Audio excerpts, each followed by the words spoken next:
Hello दोस्तों, भाई मैं धीरज कुमार भाई स्वागत करता हूँ आपका सीटेट मैथ क्लास 8 के अंदर। देखो भाई, आज से पहले जो 7 क्लासेस थी उनमें हमने पढ़ा एलसीएम और एचसीएफ के बारे में और नंबर सिस्टम के बारे में। अगर किसी बच्चे का उन दोनों टॉपिक में कोई भी डाउट है या किसी भी टॉपिक से रिलेटेड या किसी भी क्वेश्चन से रिलेटेड, तो बच्चा मुझे कमेंट करके पूछ सकता है, ठीक है। तो भाई आज जो हमारा टॉपिक रहेगा वो रहेगा भाई हमारा सिंप्लीफिकेशन। सिंप्लीफिकेशन के अंदर जो बेसिकली हम जो टॉपिक पढ़ने वाले हैं उन टॉपिक को मैं यहाँ पर मेंशन कर देता हूँ, ठीक है। भाई टॉपिक रहेंगे हमारे, पहला टॉपिक रहेगा भाई हमारा फ्रैक्शन, ठीक है। और दूसरा टॉपिक रहेगा हमारा स्क्वायर रूट या स्क्वायर,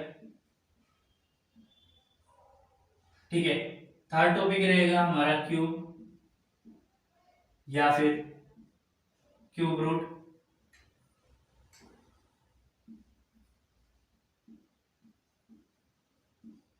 ठीक है। फोर्थ टॉपिक जो हमारा रहेगा वो रहेगा भाई पावर सेट्स एंड इंडिसेस,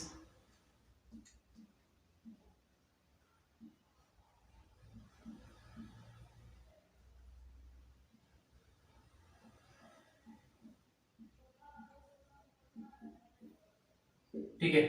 और भाई फिफ्थ जो हमारा टॉपिक रहेगा वो रहेगी भाई हमारी आइडेंटिटीज, यानी कि अलजेब्रा से रिलेटेड जो भी हमारी आइडेंटिटीज है उन आइडेंटिटीज को थोड़ा सा हम यहाँ पर मेंशन करेंगे।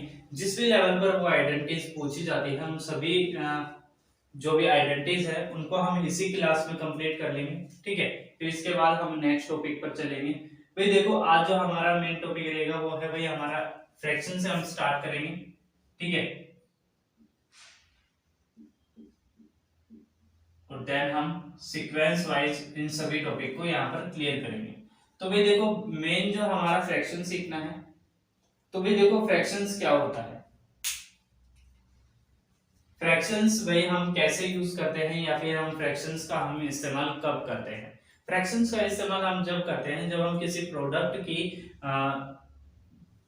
यूनिट क्वांटिटी को एक्सप्रेस करते हैं पीवीक्यू की फॉर्म में। यानी कि कोई भी प्रोडक्ट, मान लिया अब आपके पास एक रोटी है, ठीक है। इस रोटी के आपने 4 टुकड़े किए, ठीक है। और इस 4 टुकड़ों में से आपने एक टुकड़े को क्या कर लिया गया, इस्तेमाल कर लिया भाई आपने, ठीक है।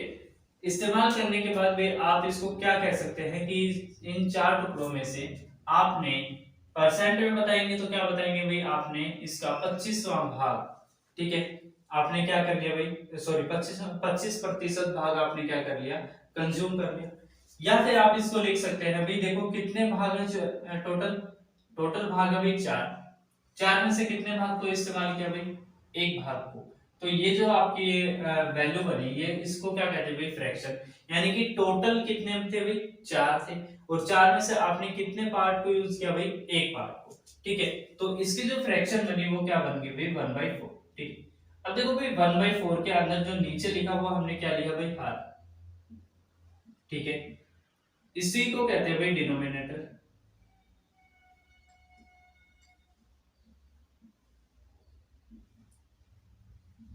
ठीक है। और भाई ऊपर जो वैल्यू है इसको कहते हैं भाई अंश, ठीक है। ये अंश इसी का कुछ भाग होता है, ठीक है, इसलिए उसको कहते हैं अंश, यानी कि इस न्यूमरेटर,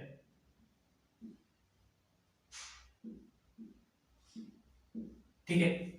अब देखो भाई, इसको हम किसी दूसरे तरीके से भी जान लेते हैं। जैसे अगर मान लो हमारे पास ये एक बॉक्स है, इस बॉक्स के हमने कितने भाग किए भाई, 5 भाग हमने किए, ठीक है। इस 5 भाग में से मान लो मैं 2 भाग को इस्तेमाल में ले रहा हूं, तो मैं कहने में क्या कह सकता हूँ भाई फ्रैक्शन के तौर पर, कि 5 भाग में से टोटल कितने यूज किए मैंने, 2। तो यानी कि मेरी फ्रैक्शन यूज किए गए बॉक्सेस की जो फ्रैक्शन बनी वो क्या बनी भाई, 2/5, ठीक है। तो इन क्वांटिटी को जो दिखाने का तरीका होता है और इसको जो पी बाई क्यू की फॉर्म में जो हम दिखाते हैं उन्हीं को क्या कहते हैं भाई, अपने फ्रैक्शन कहते हैं। अब फ्रैक्शन के कितने टाइप्स है वो हम स्टेप बाय स्टेप सीखते चलेंगे, ठीक है।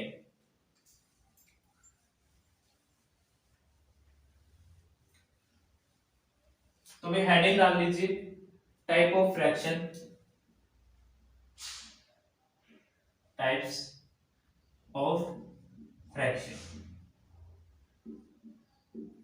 देखो भाई पहला जो आपका टाइप रहेगा वो रहेगा भाई आपका प्रॉपर फ्रैक्शन।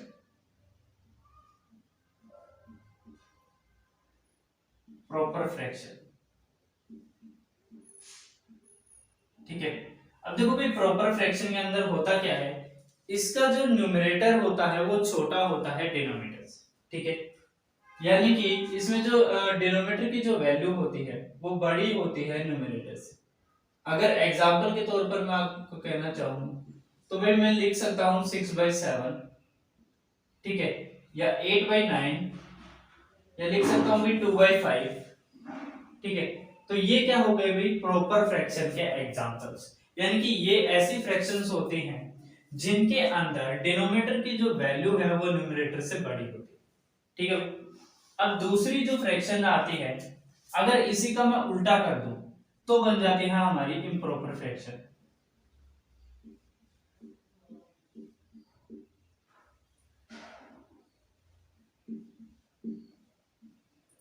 इम्प्रॉपर फ्रैक्शन के अंदर क्या होता है, सेम इसका ऑपोजिट होता है। ऑपोजिट में जैसे हम कह सकते हैं भाई न्यूमरेटर की जो वैल्यू होती है वो बड़ी हो जाती है किससे, डिनोमिनेटर से, ठीक है। अगर एग्जांपल के तौर पर कहें तो एग्जांपल के तौर पर इन्हीं को उल्टा कर दीजिए तो 7/6, ठीक है, और इसको उल्टा करेंगे तो यहाँ आएगा 8/9, सॉरी 9/8,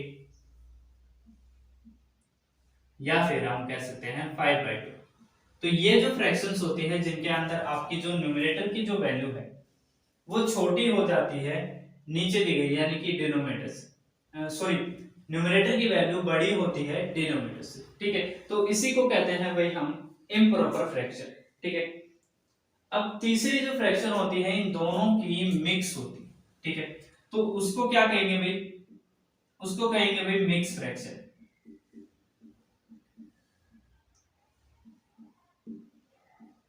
ठीक है। अब देखो भाई मिक्स फ्रैक्शन हम कैसे कह सकते हैं, देखो यहां पर इम्प्रॉपर फ्रैक्शन के अंदर हम एक और चीज मेंशन करते हैं कि यहां पर अगर दोनों की दोनों वैल्यूज यानी कि न्यूमरेटर और यहां पर डिनोमिनेटर जो होते हैं वो एक दूसरे के बराबर भी हो जाते हैं, ठीक है। देखो यहां पर क्या न्यूमरेटर बड़ा होता है डिनोमिनेटर से और दोनों की वैल्यूज दोनों की क्या आ जाती है, इक्वल भी आ जाती है। जैसे अगर मैं कहूं कि भाई 7/7, तो ये क्या है, दोनों की वैल्यूज बराबर है, लेकिन इसी फ्रैक्शन को हम क्या कहते हैं, इम्प्रॉपर फ्रैक्शन। या हम इसको कहते हैं कि ये जो वैल्यू होती है ये बराबर होती है किसके, 1 की, ठीक है। तो इनको क्या कहेंगे हम, इम्प्रॉपर फ्रैक्शन है, ठीक है। अब देखो भाई तीसरी आती है हमारी मिक्स फ्रैक्शन। मिक्स फ्रैक्शन के अंदर जो हम सही की फॉर्म जो लिखते हैं, यानी कि देखो इसी फ्रैक्शन को हम क्या बना सकते हैं, मिक्स फ्रैक्शन बना सकते हैं। जैसे भाई यहां पर भी क्या होगा, जो न्यूमरेटर होगा आपका बड़ा होगा डिनोमिनेटर से, ठीक है। ये बात तो ध्यान में रखनी है कि न्यूमरेटर जो होगा वो हमेशा बड़ा होगा किससे भाई, डिनोमिनेटर से। और ये दोनों ही क्या होंगे, आपके इंटीजर्स नंबर होंगे, ठीक है। इंटीजर्स आप जानते हैं, ठीक है, इंटीजर्स आप जानते हैं कि माइनस की वैल्यू और प्लस की वैल्यू दोनों में हो सकता है, ठीक है। यानी कि जो वही वो सभी के सभी नंबर जो कि किस पे लाइन एक नंबर लाइन पर क्या करते हो, शो करते हो, इनको क्या कहते हैं भाई, इंटीजर्स कहते हैं, ठीक है। अब भाई यहां पर देखो भाई इस वाली फ्रैक्शन को अगर हम एग्जांपल के तौर पर लेते हैं यहां पर, तो इसको हम मिक्स फ्रैक्शन में कैसे बना सकते हैं भाई, देखो 7/6 को हम कैसे लिख सकते हैं, 1 एक सही 1/6। तो ये क्या हो गई भी, ये क्या हो गई भाई आपकी मिक्स फ्रैक्शन, ठीक है। देखो इसके अंदर 1, मैंने अभी आपको बताया था ये 1 क्या है, इम्प्रॉपर फ्रैक्शन में काउंट होता है। और ये जो देखो भाई यहाँ पर न्यूमरेटर क्या है, छोटा है, डिनोमिनेटर बड़ा है, तो ये क्या हो गई, प्रॉपर फ्रैक्शन हो गया। यानी कि ये जो वैल्यू हुई ये किसकी वैल्यू होगी, 1/6 को अगर देखेंगे तो ये हो गया भाई आपका प्रॉपर फ्रैक्शन से, और ये जो 1 है ये किससे हो गया भाई आपका इम्प्रॉपर फ्रैक्शन से, ठीक है। तो ये दोनों की क्या होती है, मिक्स फ्रैक्शन। या आप ऐसे भी देख सकते हैं कि जहां पर आपकी न्यूमरेटर बड़ा होता है डिनोमिनेटर से और जहां पर आपकी जो वैल्यू बन रही हो वो एक सही की फॉर्म में बन रही हो, तो उसे क्या कहते हैं, हम मिक्स फ्रैक्शन कहते हैं। जैसे अगर मैं और एग्जांपल कहूं तो भाई 9/5, 4 आप कह सकते हैं, जिसको हम लिखते हैं भाई 2 सही 1/4। ठीक है, तो ये क्या है भाई आपकी मिक्स फ्रैक्शन है। ठीक है, अब भाई फोर्थ जो आपकी फ्रैक्शन है उसको कहते हैं भाई हम इक्विवेलेंट या फिर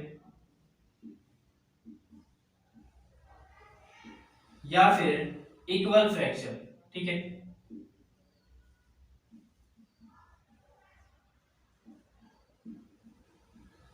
ठीक है, आप इसको इक्वल फ्रैक्शन जान लीजिए। ठीक है, इक्वल तो भाई ये है इक्विवेलेंट फ्रैक्शन, और इसको कहते हैं भाई इक्वल फ्रैक्शन भी कहते हैं। ठीक है,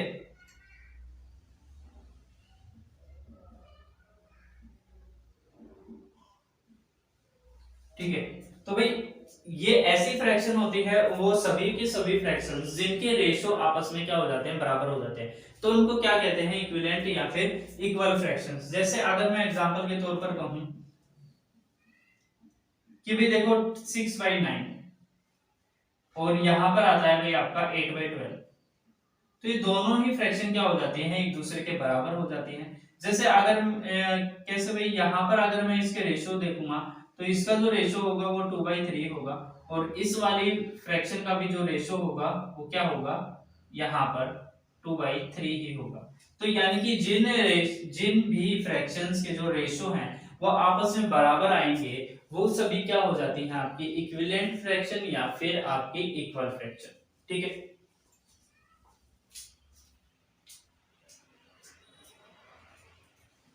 इन फ्रैक्शंस को हम इक्वल भी कर लेते हैं, वो इक्वल करना कैसे होता है वो मैं आपको आगे बताऊंगा। ठीक है, जब हम इनकी कैलकुलेशन करना सीखेंगे। यहां से मैं एग्जांपल्स को हटा देता हूं।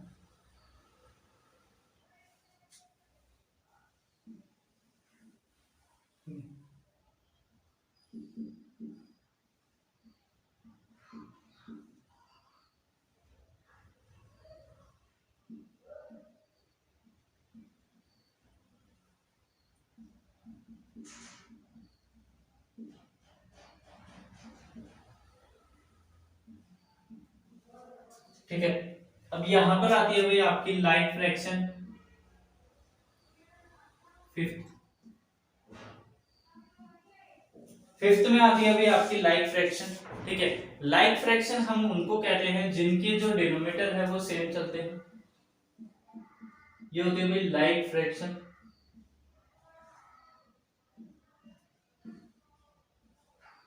जिनके क्या होते हैं भाई, डिनोमिनेटर एकदम सेम होते हैं। अब उसमें न्यूमरेटर की वैल्यू कभी बड़ी हो जाती है तो कभी छोटी, उससे हमें कोई दिक्कत नहीं लेना है। तो हमें यहाँ पर जैसे कि भाई एग्जांपल अगर मैं कहूँ तो एग्जांपल भाई देखो 6/7, ठीक है, 5/7, 3/7, 9/7, 11/7, ये सभी क्या है भाई, लाइक फ्रैक्शन है, क्योंकि इनके जो बेस है, इनका जो बेस है वो हर कहीं क्या चलता है, इक्वल चलता है। ठीक है, तो इसको कहते हैं भाई लाइक फ्रैक्शन। सिक्स्थ में आती है भाई आपकी अनलाइक फ्रैक्शन।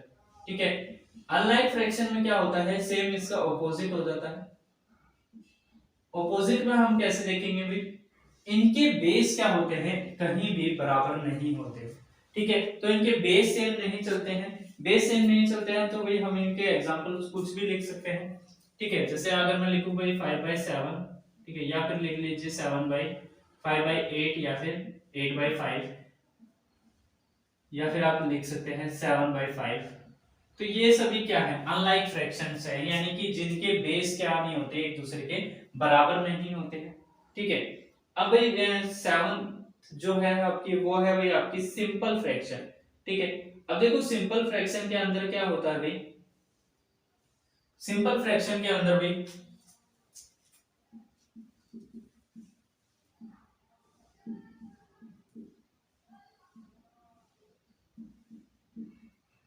सिंपल फ्रैक्शन के अंदर क्या होता है भाई, जो आपकी जो दोनों नंबर होते हैं, यानी कि जो आपका न्यूमरेटर होता है और जो डिनोमिनेटर होता है, बोथ आर क्या होते हैं, आपके इंटीजर्स होते हैं।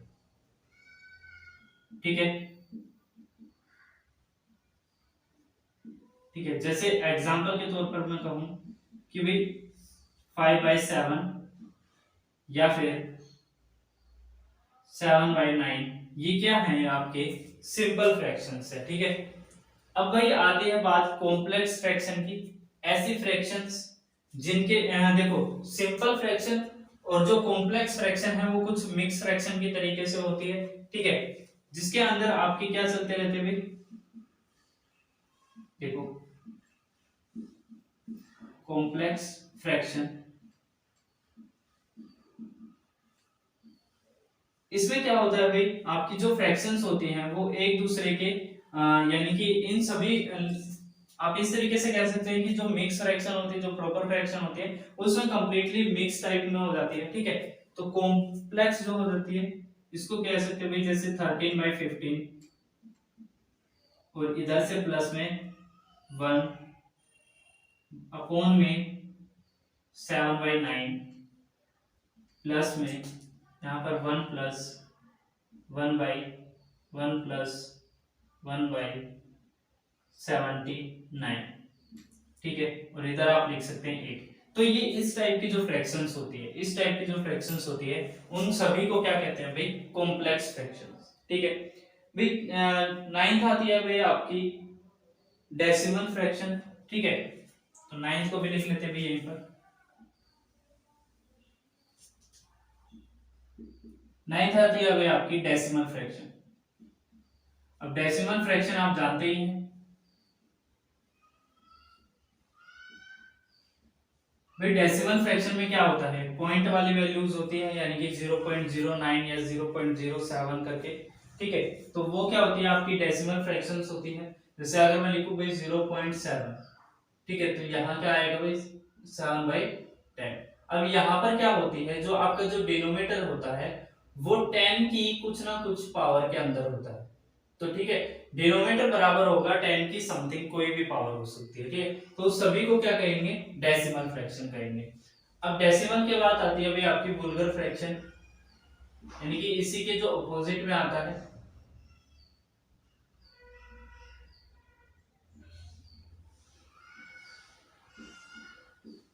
बस इसमें ये होता है कि भाई ये इसका जो डिनोमिनेटर होता है वो 10 की किसी भी पावर में नहीं होता है, ठीक है।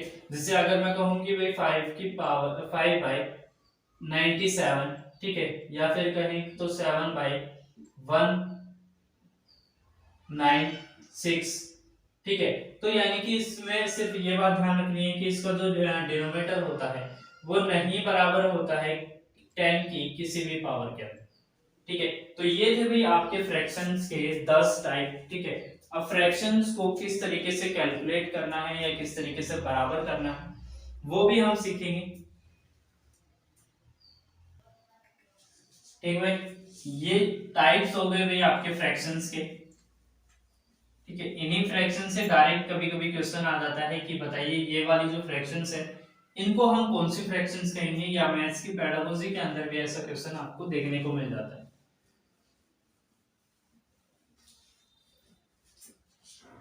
ठीक है। तो ये 10 टाइप थे भाई। इसके अंदर जो डेसिमल फ्रैक्शंस होती हैं इसके भी कुछ दो टाइप होते हैं, जैसे भाई टर्मिनेटिंग है या फिर नॉन टर्मिनेटिंग है, ठीक है। तो टर्मिनेट तो वो हो जाता है जो कि कहीं पर जाकर जिसके पॉइंट रुक जाते हैं। जैसे अगर मैं decimal expansions of real number बताऊं तो भाई डेसिमल फ्रैक्शंस के अंदर अगर आप देखेंगे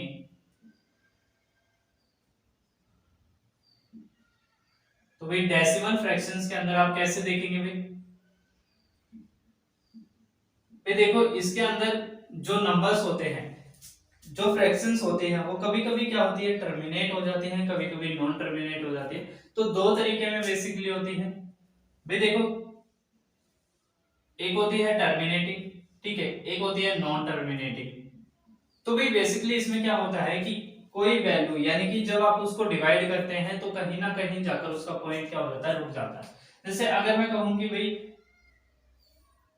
5/2, ठीक है, तो इसका जो पॉइंट बनेगा वो कहां पर बनेगा भाई 2.5, यानी कि पॉइंट के बाद डेसिमल के बाद इसके जो पॉइंट है वो क्या हो गए, टर्मिनेट हो गए, यानी कि अब इसके बाद ये रिपीट नहीं होंगे। लेकिन अगर मैं नॉन टर्मिनेटिंग की बात करूं जहां पर क्या होती है, ये जो वैल्यू है, ये जो पॉइंट के बाद जो वैल्यू है वो क्या नहीं होती है, स्टॉप नहीं होती है, चलती रहती है। जैसे अगर मैं कहूं कि भाई 1/2 आप 3 ले लीजिए, ठीक है, या फिर 10/3 कर लीजिए, तो ये क्या आएगा भाई 3.333333, ठीक है। तो ये नॉन टर्मिनेटिंग है, यानी कि ये क्या नहीं होती, ये रुकती नहीं है, चलती रहती है। और अगर आप देखेंगे तो नॉन रिपीट टर्मिनेटिंग के अंदर भी दो तरीके की चलती है, जिसको कहते हैं रिकरिंग, यानी कि जिसकी पुनरावृत्ति होती है और जिसकी पुनरावृत्ति नहीं होती है, ठीक है, रिकरिंग और नॉन रिकरिंग, ठीक है, ठीक है, और नॉन रिकरिंग यानी कि ऐसी वैल्यूज जो कि क्या होती है, बार बार पुनरावृत्ति जिनकी होती रहती है। जैसे ये जो वैल्यू है इसकी क्या हो रही है भाई, बार बार एक ही डिजिट की क्या हो रही है, बार बार पुनरावृत्ति हो रही है, तो हम इसको क्या कह सकते हैं भाई, रिकरिंग डेसिमल, ठीक है। तो यहाँ पर आएगा भाई 3.333333 और 3 के ऊपर बार, ठीक है। यहाँ पर अगर आप देखेंगे तो नॉन रिकरिंग में हम किनको कह सकते हैं, वो वैल्यूज जिनकी पॉइंट के बाद जो डेसिमल होते हैं वो नॉन रिपीटिंग होते हैं, ठीक है। तो नॉन रिपीटिंग जैसे अगर मैं कहूं कि भाई √2 की जो वैल्यू होती है वो होती है 4.14, ठीक है, तो 1.414, तो ये जो वैल्यू है ये आगे तक क्या होती है, नॉन रिपीटिंग होती है, ठीक है, जो कि बार बार रिपीट नहीं होती है। या फिर हम कह सकते हैं भाई 22/7 जो कि एक पाई की वैल्यू होती है, ठीक है, ये भी क्या होती है, नॉन रिकरिंग होती है, ठीक है। तो भाई ये डेसिमल फ्रैक्शन से था। अब हम जानेंगे कि भाई फ्रैक्शंस को हम प्लस या फिर माइनस कैसे करते हैं, या फिर उनको हमें इक्वल करना हो या फिर कंपेयर करना हो तो कैसे कंपेयर करेंगे।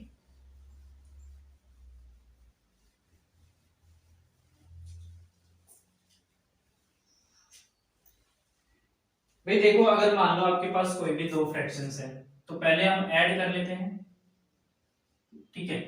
तो ऐड करेंगे तो भाई देखो, कोई भी दो फ्रैक्शन ले लीजिए भाई 7/8 या फिर प्लस में 5/9, ठीक है। और यहां पर ले लीजिए आप 8 और दूसरी फ्रैक्शन आप ले लीजिए 6/7 और यहां ले लीजिए भाई 7/8, ठीक है। अब देखो ये दोनों फ्रैक्शंस थोड़ी थोड़ी अलग हैं, दोनों अलग कैसे हैं, इसके अंदर जो डिनोमिनेटर है वो क्या है, दोनों का सेम है, इसके अंदर दोनों का अलग अलग है, ठीक है। यही दो केस बनते हैं बेसिकली। तो भाई देखो, अगर दोनों के बेस सेम है तो आप सिर्फ ऊपर वाली वैल्यूज को ऐड करिए और डायरेक्ट इससे नीचे वाले डिनोमिनेटर को एज इट इज लिख दीजिए, ठीक है। और अगर आप इन दोनों वैल्यूज को यहाँ पर प्लस करना चाहते हैं तो यहाँ पर क्या कीजिए, दोनों का एलसीएम लीजिए, एलसीएम लेंगे तो यहाँ पर कितना आएगा भाई 56, ठीक है। अब देखो भाई करना क्या होता है बेसिकली, यहाँ पर आपको 7 से इस एलसीएम को डिवाइड करना होता है, जो भी वैल्यू आएगी, जैसे हम 56 को पहले डिवाइड करेंगे भाई 7 से डिवाइड करने पर यहाँ आएगा 8, जो भी आपका क्वेश्चन आता है उस क्वेश्चन से आप क्या करेंगे, 6 की मल्टीप्लाई करेंगे, फिर प्लस है तो प्लस करेंगे, ठीक है। और यहाँ पर देखेंगे भाई देखो, यहाँ से 8 से अब इसको डिवाइड करेंगे तो 8 से डिवाइड करने पर कितना आएगा भाई 7 आएगा, तो यहाँ 7 आएगा तो भाई इसको कैंसिल, यहाँ पर देखो भाई 7 से मल्टीप्लाई होगी भाई 7 की, ठीक है। अब भाई देखेंगे तो भाई यहाँ पर कितना आएगा 48 और यहाँ पर कितना बनेगा भाई 49, और 48 और 49 कितना होता है भाई, ये होता है भाई आपका 97, ठीक है। तो ये हो गया भाई 97 और 97 अपन कितना आ गया भाई 56, ठीक है।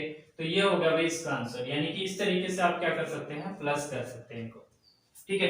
अब देखेंगे तो भाई अगर हमने यहाँ पर ऐड किया है तो इन्हीं वैल्यूज को अगर मैं माइनस करना चाहूँ, यानी कि सब्ट्रैक्ट करना चाहें, तो सब्ट्रैक्ट में कैसे करेंगे भाई, देखो सब्ट्रैक्ट में हम इसी वैल्यूज को क्या करना चाहते हैं, यहाँ पर 7/8 माइनस 5/8, बड़े बेसिक से तरीके हैं, जानता हूं आपने काफी पहले सीख भी रखे होंगे, लेकिन फिर भी एक बार रिवीजन कर लीजिए, क्या पता क्या नई बात आपको पता चल जाए इनमें। तो भाई देखो बेस सेम है तो डायरेक्ट क्या करना है 2/8 कर लेना है। यहाँ आप इनको अगर pbq की फॉर्म में कैंसिल करना चाहते हैं तो कैंसिल करके भी लिख सकते हैं, जैसे 3/2 आएगा यहाँ पर, और यहाँ पर भाई आएगा आपका 1/4, ठीक है। और देखो भाई यहाँ पर आएगा भाई सेकंड में, जैसे यहाँ पर भाई 6/7 और भाई यहाँ पर आएगा -7/8, ठीक है। बराबर करेंगे तो वही 56 आएगा, और यहाँ पर आएगा भाई 48, और माइनस में आएगा भाई आपका कितना भी 49, तो आपका आंसर आएगा भाई -1/56 भाई।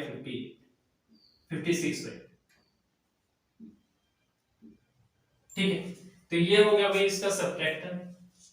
ठीक है, अब देखो भाई इसका मल्टीप्लिकेशन अगर करेंगे तो मल्टीप्लाई कैसे करेंगे?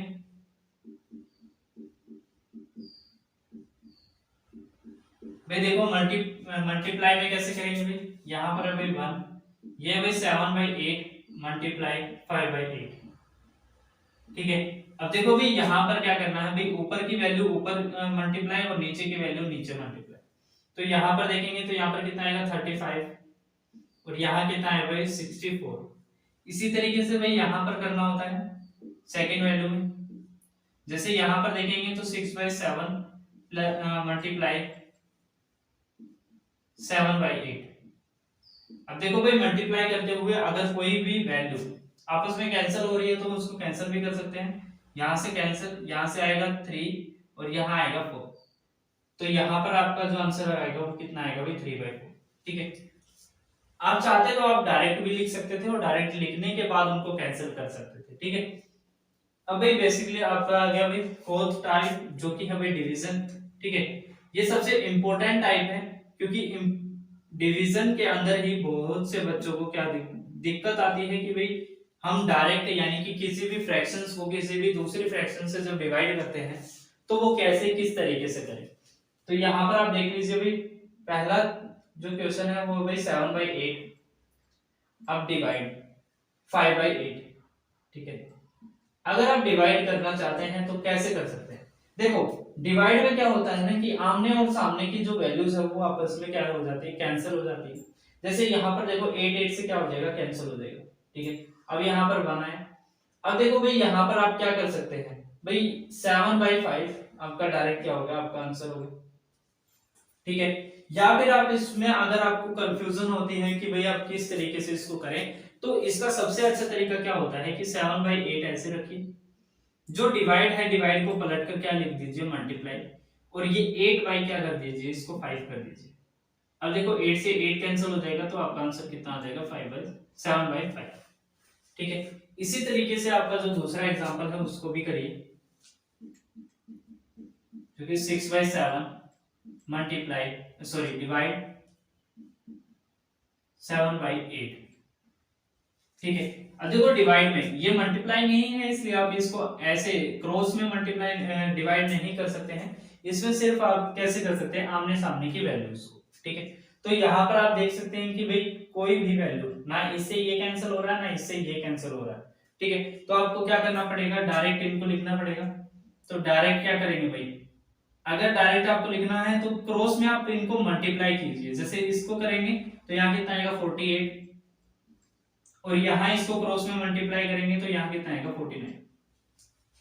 तो ये हो जाएगा भाई इसका फ्रैक्शन में ये आंसर। ठीक है, ये तो हो गए भी इनके ऐड डिवीजन सब्ट्रैक्ट और ये इनके फंक्शंस हो गए, जो भी इनके साथ ये ऑपरेशंस होते हैं ये हो गए कंप्लीट आपके।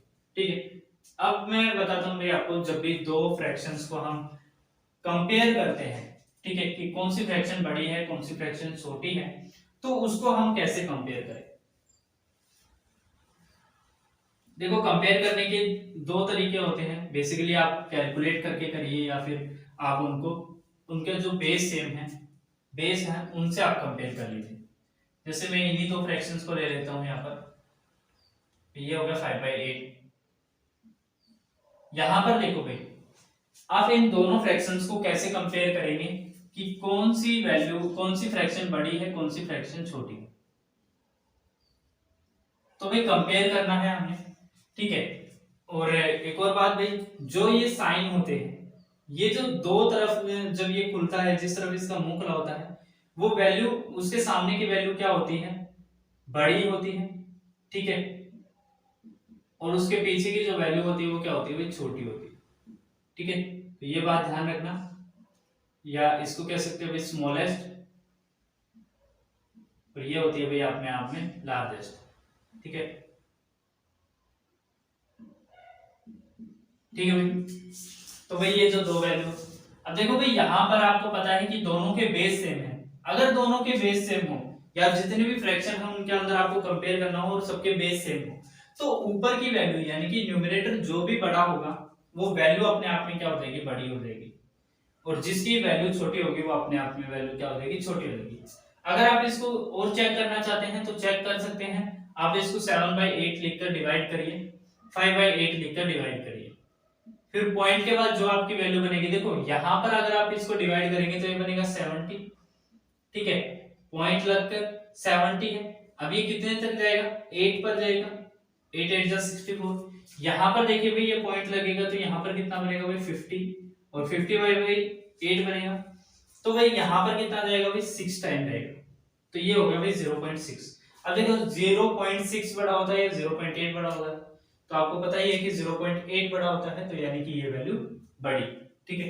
अब यहाँ पर देख सकते हैं भाई इन दोनों के बीच में कौन सी बड़ी है। अब देखो भाई ये फ्रैक्शन, इसमें देखेंगे तो भाई 7 और ये 8 दोनों के अलग अलग है, ठीक है, दोनों के डिनोमिनेटर जो है वो अलग अलग है, तो यहाँ पर आप क्या कर सकते हैं, दोनों को सेम कर लीजिए।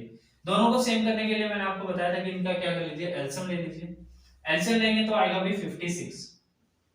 अब देखो भाई 56 यहाँ पर भाई 6/7 मल्टीप्लाई, अब देखो डिवाइड करेंगे तो कितना आएगा, 8 आएगा, तो 8 से ऊपर मल्टीप्लाई करिए, 8 से नीचे मल्टीप्लाई करिए, यहाँ आएगा 48 बाई कितना आएगा भाई 56, ठीक है। अब इसी तरीके से भाई 7/8 लीजिए, अगर इसको डिवाइड करेंगे इसके एलसीएम से तो यहाँ पर आएगा 7, तो ये आएगा 7/8 7/7, ठीक है। तो भाई यहाँ पर आएगा 49 बाई कितना 56, ठीक है। अब देखो भाई 49 ज्यादा बड़ा है या फिर 48, तो आप जानते हैं कि 49 बड़ा, ठीक है, तो 49 बड़ा है, तो यानी कि ये वैल्यू अपने आप में क्या हो जाएगी, बड़ी हो जाएगी, ठीक है। तो इस तरीके से आप सभी के सभी फ्रैक्शंस को भी क्या कर सकते हैं, कंपेयर कर सकते हैं। जो भी हमारे सिंपलीफिकेशन के अंदर आगे चाहे क्वेश्चंस आएंगे वो इन्हीं से रिलेटेड ज्यादा होते हैं कि बताइए कौन सी फ्रैक्शन बड़ी है, कौन सी फ्रैक्शन छोटी है, या जो रूट की वैल्यूज आएंगी उनमें भी हम इनको सीखेंगे, ठीक है। और जैसे भी क्वेश्चन आएंगे वो हम वहां पर देख लेंगे। तो बेसिकली आज जो ये टॉपिक रहेगा फ्रैक्शन का वो मेरी तरफ से कंप्लीट हो गया है। अगर फिर भी किसी भी बच्चे का इस टॉपिक में कोई भी कंफ्यूजन है तो वो बच्चा मुझे कमेंट कर सकता है, मैं उसके कमेंट को जरूर देखूंगा और जरूर उसका रिप्लाई करूंगा। So thank you.